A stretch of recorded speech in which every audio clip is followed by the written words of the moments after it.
2 years ago, I was traveling with a friend and we were at the airport buying some smoothies. My friend asked the guy working if he had pain in his neck and shoulder, and he did. So we prayed for him and all the pain left. I've been back to that airport many times since then, and I always go to see if he is working. And if he is, I talk to him about that time that God healed him. A word of knowledge is when God tells you something you could have only known if God told you. In this instance, my friend was not told by the man working that he had pain in his neck and shoulder. The Holy Spirit revealed it to him. Words of knowledge are not limited to knowing things like healing only. A word of knowledge can be anything: phone numbers, dates, people's names, anything at all. An example of word of knowledge is in Acts 9, when the Holy Spirit told Ananias where to find Paul.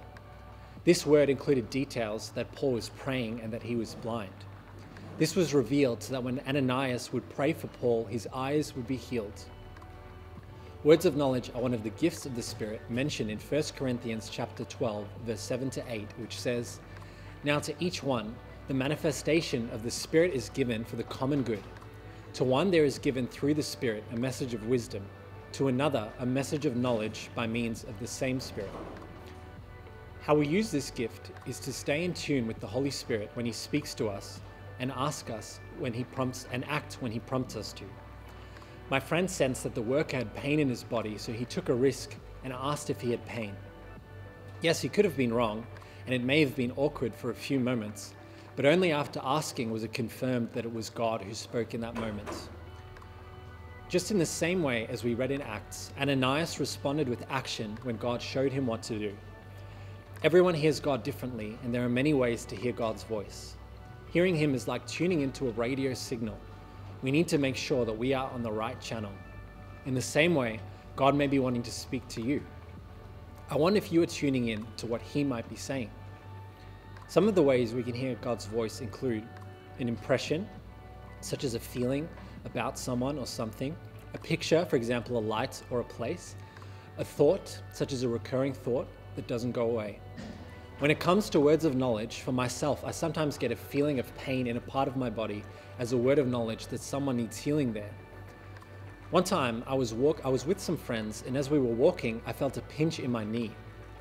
I asked a couple walking next to us if they needed healing, and they did. I don't recall if they got healed or not, but the word of knowledge was accurate. We don't always get it correct, which is why it's important to keep practicing and stepping out in faith so we can learn how to discern God's voice. As we take risks, we learn what is God's voice and what isn't. If you want to practice hearing God in this way, but you're not comfortable yet with taking risks like I did, by asking someone if they have pain or asking them something specific God has spoken to you, you can start to practice in other ways. A couple of ways you can practice and apply this spiritual gift is: number one, next time you meet someone, ask God for some words of knowledge about that person. As you are talking to them, ask them questions to see if it was right. For example, if you're at a restaurant, you can ask God if the waiter or waitress has kids and how many they have, and then ask them, "Do you have kids?" They will never know that you're practicing hearing God's voice. There are many other ways you can practice, so be creative. Number two, another way you can do this, at the start of each day, ask God to reveal what the day will look like, who you will meet, and what you will talk about. Write down what you sense, and at the end of the day, see what was accurate.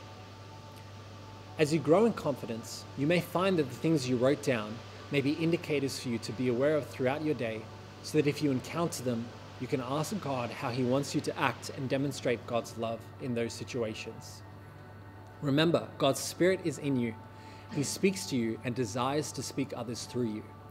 So I encourage you not to remain in a space of practice forever, because no matter if you're a beginner or someone who operates in this gift often, part of the process is stepping out in faith.